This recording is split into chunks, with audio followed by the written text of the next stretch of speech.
முன்னாள் போலீஸ் மா அதிபர் தேசப்பந்து தென்னக்கோனுக்கு எதிரான விசாரணைகளிலே இப்போது அதிர்ச்சியூட்டுகின்ற செய்திகள் கிடைத்திருப்பதாகவும் தான் எங்கே ஒளிந்திருந்தேன் என்ற உண்மையை இப்போது தேசப்பந்து தென்னக்கோன் அந்த அதிகாரிகள் முன்னிலையிலும் அதே போன்று சட்டத்தரணிகள் நீதிபதிகள் முன்னிலையிலும் தெரிவித்திருப்பதாக இப்போது மிக பெரும் பேசுபொருளாக மாறியது மாத்திரமல்லாமல் அந்த காலகட்டங்களிலே அரசாங்கத்திலே மிக முக்கியமான அதிகாரிகளாக இருந்தவர்கள் எல்லாம் இப்போது பெரும் சிக்கலிலே மாட்டி இருக்கின்றார்கள் என்பதுதான் இப்போது வருகின்ற செய்திகளாக இருக்கிறது. அதோடு இன்றைய தினம் செம்மணி பகுதியிலே அணையா விளக்கு போராட்டத்தின் போது தமிழரசு கட்சியினுடைய பதில் தலைவராக இருக்கிற CVK சிவஞானம் அவர்கள் அங்கிருந்த மக்களால் விரட்டி அடிக்கப்பட்ட விடயமும் மிக பெரும் பேசுபொருளாக மாறியிருக்கின்ற போதுதான் மன்னாரினுடைய நகர மைய பகுதியிலே அமைந்திருந்த தந்தை செல்வா அவர்களுடைய சிலையும் இன்றைய தினம் உடைக்கப்பட்ட விடயமும் மிக பெரும் பேசுபொருளாக மாறி இருக்கின்றது. இந்த விடயங்கள் பற்றித்தான் இந்த தொகுப்பினூடாக முழுமையாக பேச போகின்றோம். அன்புறவுகள் எல்லோருக்கும் வணக்கம். இப்போது தேசப்பந்து தென்னக்கோன் விவகாரமானது தீவிர பேசுபொருளாக இருக்கின்றது. இதற்கு காரணம் என்று பார்க்கின்ற போது இந்த 2023 ஆண்டினுடைய இறுதி மாதம், அதாவது 12ஆம் மாதம் 31ஆம் திகதி அதிகாலையிலே 12 மணிக்கு பிற்பட்ட காலங்களிலே இந்த மாத்தறை மாவட்டத்தினுடைய வெலிகம பகுதியிலே இருக்கின்ற ஒரு தனியார் தங்குமிட விடுதி மீது தாக்குதல் நடத்தப்பட்டிருந்தது. எனவே இந்த தாக்குதலுக்கு காரணம் தேசப்பந்து தென்னக்கோனும் அவரோடு சேர்ந்திருந்த பல அதிகாரிகளும் தான் என்ற விடயம் வெளிச்சத்துக்கு வந்திருந்தது. இதனால் தேசப்பந்து தென்னக்கோனை தேடி வந்தார்கள். அவர் தலைமறைவாக இருந்தார் கிட்டத்தட்ட 20 நாட்களுக்கும் அதிகமாக. எனவே அவரை கைது செய்வதற்கும் அவருடைய சொத்துக்களை பறிமுதல் செய்வதற்கும் உத்தரவிட்டவுடன் உடனடியாக அவர் அந்த தலைமறைவு வாழ்க்கையை விட்டு நீதிமன்றத்திலே சரணடைந்திருந்தார். எனவே இப்போது தேசப்பந்து தென்னக்கோன் சார்ந்து அவரை அந்த போலீஸ் மா அதிபர் பதவியிலிருந்து நீக்கம் செய்வதற்கான விசாரணைகள், ஒழுக்காற்று நடவடிக்கைகளுக்கான விசாரணைகள் இடம்பெற்று வருகின்றது. பாராளுமன்றத்திலே இருக்கின்ற ஒரு சில பாராளுமன்ற உறுப்பினர்கள், அத்தோடு நீதிபதிகள், அத்தோடு பல அதிகாரிகளை கொண்டு அவரை விசாரிப்பதற்கான ஒரு குழு உருவாக்கப்பட்டது. எனவே அந்த குழுவிலே விசாரணைகள் மேற்கொள்ளப்பட்டு வருகின்ற போதுதான் நேற்றைய தினம் இடம்பெற்ற விசாரணைகளிலே பல உண்மைகள் வெளிவந்திருக்கின்றது. குறிப்பாக நேற்றைய தினம் சந்திரகுமார என்று சொல்லப்படுகின்ற அப்போதைய காலகட்டங்கள் 2023 காலகட்டங்களிலே கொழும்பினுடைய பதில் போலீஸ் மா அதிபராக இருந்த அந்த நபரிடம் விசாரணை நடத்தப்பட்டிருக்கின்றது. அவரிடம் நடத்தப்பட்ட விசாரணைகளிலே அவருடைய தொலைபேசிக்கு அந்த 2023ஆம் ஆண்டு 12ஆம் மாதம் 31ஆம் திகதியினுடைய அதிகாலை 4 மணி அளவிலே தேசப்பந்து தென்னக்கோனிடமிருந்து ஒரு தொலைபேசி அழைப்பு வந்திருக்கின்றார். அத்தோடு நெவில் டி சில்வா என்று சொல்லப்படுகின்ற குற்றத்தடுப்பு விசாரணை பிரிவினுடைய இயக்குநராக இருந்தவரும் இந்த சந்திரகுமார என்று சொல்லப்படுகின்ற கொழும்பினுடைய பதில் போலீஸ் மா அதிபருக்கு தொலைபேசி அழைப்பு ஏற்படுத்தி இருக்கின்றார்கள். எனவே இவர்கள் எல்லோரும் சேர்ந்துதான் அந்த வேலையை செய்திருக்கின்றார்கள். எனவே இந்த வேலையினால் உப்புல் என்று சொல்லப்படுகின்ற ஒரு போலீஸ் அதிகாரி இறந்திருக்கின்றார் என்பதுதான் மிக மிக முக்கியமான விடயமாக இருக்கிறது. எனவே இப்போது இந்த W15 தனியார் தங்குமிட விடுதி மீது தாக்குதல் நடத்தப்பட்டது சார்ந்து அந்த சந்திரகுமாரவிடம் விசாரணை நடத்தப்பட்ட போது தனக்கு எதுவும் தெரியாது என்ற அடிப்படையிலே பலதரப்பட்ட விடயங்களை அவர் சொல்லி இருப்பதாகவும் அவரிடம் நடத்தப்பட்ட விசாரணைகளில் இப்போது சிக்கியிருப்பது தேசப்பந்து தென்னக்கோனிடம் இருந்து வந்த தொலைபேசி அழைப்பும் தான் என்பது மிக முக்கியமான விடயமாக இருக்கின்ற போதுதான் மேலும் பலகட்ட விசாரணைகள் அவரிடம் இருக்கின்றது என்பதும் வெளிவந்திருக்கிறது. அதோடு தேசப்பந்து தென்னக்கோனிடமும் நேற்றைய தினம் 11வது தடவையாக விசாரணை நடத்தப்பட்டிருக்கிறது. எனவே இந்த விசாரணையின் போது தேசப்பந்து தென்னக்கோன் குறிப்பாக தான் தலைமறைவாகி இருந்த இடத்தை இப்போது அம்பலப்படுத்தி இருக்கின்றார்.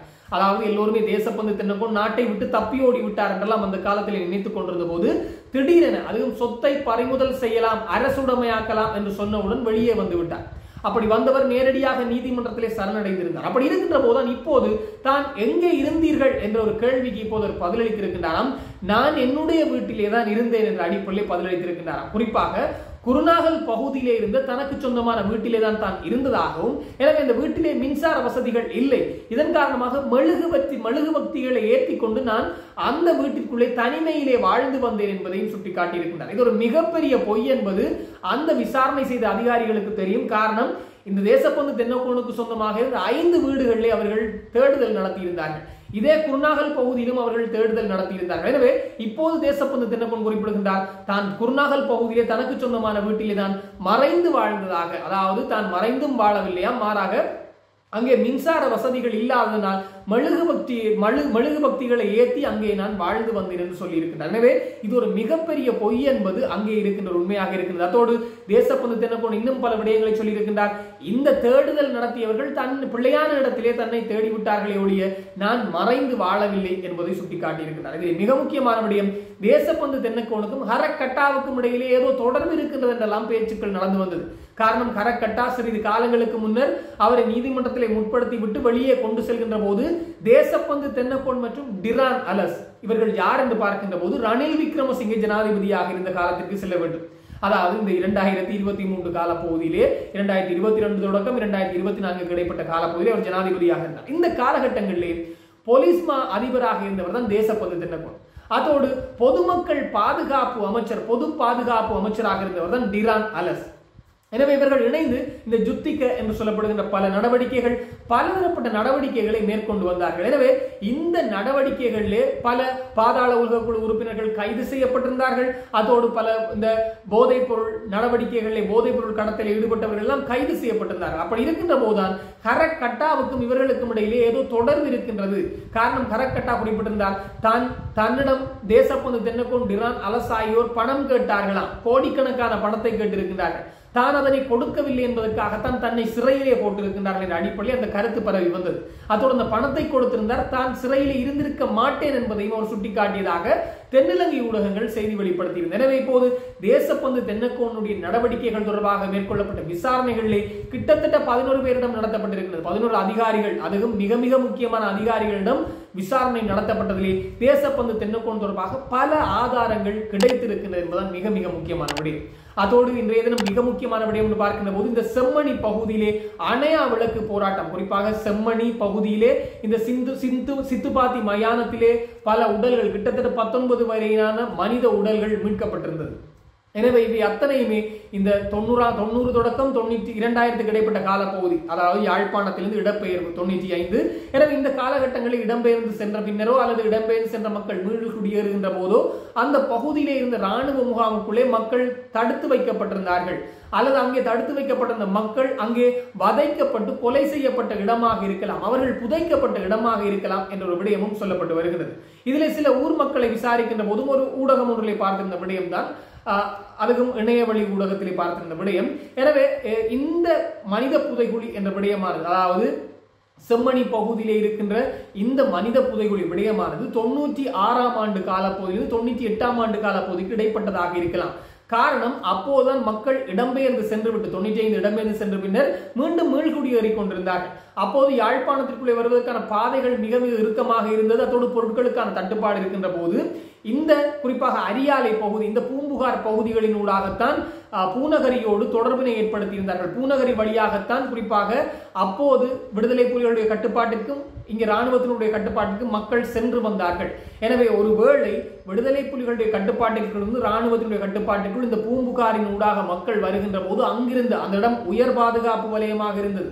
உயர் பாதுகாப்பு வலயத்திற்குள் இருந்த இடத்திற்குள்ளே பல பிணங்கள் இருக்கின்றது கூட அந்த இடத்தில் இருக்கின்ற மக்கள் சொல்கின்ற உண்மையாகவே இருக்கின்றது. எனவே அந்த இடத்தால் வருகின்ற மக்களை பிடித்து கொண்டு வந்து அல்லது பிடிபட்டவர்களை கொலை செய்திருக்கலாம், கொலை செய்த பின்னர் இந்த இடத்திலே புதைத்திருக்கலாம் என்ற அடிப்படையிலே இப்போது பல பேசுபொருளான விடயமாக மாறி வருகின்ற போதுதான் இப்போது ஐக்கிய நாடுகள் சபையினுடைய பிரதிநிதி ஒருவரும் இலங்கைக்குள்ளே வருகை தந்திருக்கின்றார். எனவே அவரிடம் மனு கையளிப்பதற்காக, அவரிடம் கோரிக்கைகளை கையளிப்பதற்காக இப்போது அணையா விளக்கு போராட்டமானது தொடர்ச்சியாக 3 நாட்களாக இடம்பெற்றிருந்தது. எனவே இந்த போராட்டத்திலே கலந்து கொள்வதற்காக பல அரசியல் கட்சி சார்ந்தவர்களும் சென்றிருந்தார்கள்.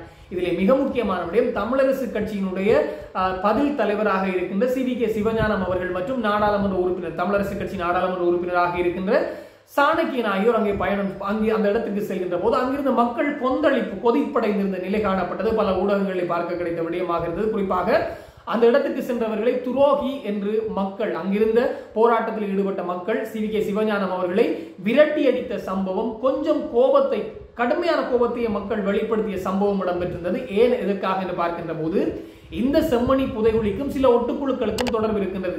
நான் பெயரை சொல்ல விரும்பவில்லை, அந்த ஒட்டுக்குழு யார் என்பது எல்லோருக்கும் தெரியும். எனவே அந்த ஒட்டுக்குழுக்களுக்கும் தொடர்பு இருக்கின்றது. எனவே அந்த ஒட்டுக்குழுக்களோடு ஆட்சி அமைப்பதற்காக சேர்ந்து கொண்டார்கள் தமிழரசு கட்சி என்ற அடிப்படையிலும் CVK சிவஞானம் அவர்கள் தான் அவரை சென்று சந்தித்தார் என்ற அடிப்படையில் மக்கள் கிளர்ச்சி அடைந்து அவரை விரட்டி அடித்த சம்பவம் இடம்பெற்றிருக்கிறது. எனவே இது ஒரு தமிழரசு கட்சி அழிவை நோக்கி பயணிக்கின்றதோ என்பதற்கான ஒரு அறிகுறியாகவே இருக்கின்றது. அதான் எந்த ஒரு இடத்திலும் ஒரு நாட்டிற்கும் சிறந்த தலைவன் இருக்க வேண்டும், ஒரு அமைப்புக்கும் சிறந்த தலைவன் இருக்க வேண்டும், ஒரு ஊருக்கும் சிறந்த தலைவன் இருக்க வேண்டும், ஒரு கட்சியாக இருந்தாலும் அதுதான் இல்லை. அப்படி இல்லாவிட்டால் அந்த கட்சியோ அந்த இடமோ அந்த ஊரோ அந்த நாடோ அழிவை நோக்கி பயணிக்கும் என்பது உறுதியான விடயம். அதுதான் இப்போது தமிழரசு கட்சிக்கு இடம்பெற ஆரம்பித்திருக்கின்றதோ என்பது பலரும் இப்போது பரவலாக பேச ஆரம்பித்திருக்கிறார்கள். அதோடு முல்லைத்தீவிலும் தமிழரசு கட்சிக்குள்ளே ஒரு குழப்ப நிலை ஏற்பட்டிருப்பதாகவும் சொல்லப்பட்டிருக்கிறது. ரவிகரன் அவர்கள் உண்மையிலேயே ஒரு நேர்மையான, குறிப்பாக தமிழரசு கட்சிக்குள்ளே துடிப்பாக செயற்பட்டுக் கொண்டிருந்தவர் முல்லைத்தீவு சார்ந்து. எனவே இப்போது அவரும் தமிழரசு கட்சி முல்லைத்தீவினுடைய பல பிரதேச சபைகளிலே தவிசாளர்களை தெரிவு செய்வதில் ஏற்பட்ட பிரச்சனை காரணமாக தமிழரசு கட்சியினுடைய பல பதவி நிலைகளில் இருந்து அவர் வெளியேறுகின்றார் என்ற செய்தி ஒன்றும் வீரகேசரி பத்திரிகையிலே மேற்கோள் காட்டிய செய்தியாக வெளிவந்திருக்கிறது. எனவே இந்த விடயங்களை போது தமிழரசு கட்சி அழிவை நோக்கி பயணிக்கின்றதோ என்ற ஒரு பேசுபொருளாக மாறியிருக்கிறது. அதோடு நேற்றைய தினம் தந்தை செல்வா, அதாவது தந்தை செல்வா அவர்களும் தமிழரசு கட்சியை உருவாக்கி இருந்தார். எனவே தந்தை செல்வாவுடைய சிலையானது யாழ்ப்பாணம், அதே போன்று மன்னார் என்ற பல இடங்களிலே இருக்கின்றது. அப்படி இருக்கிறோம் மன்னாரிலே இருக்கின்ற, அதுக்கு மன்னாருடைய நகர மையத்திலும்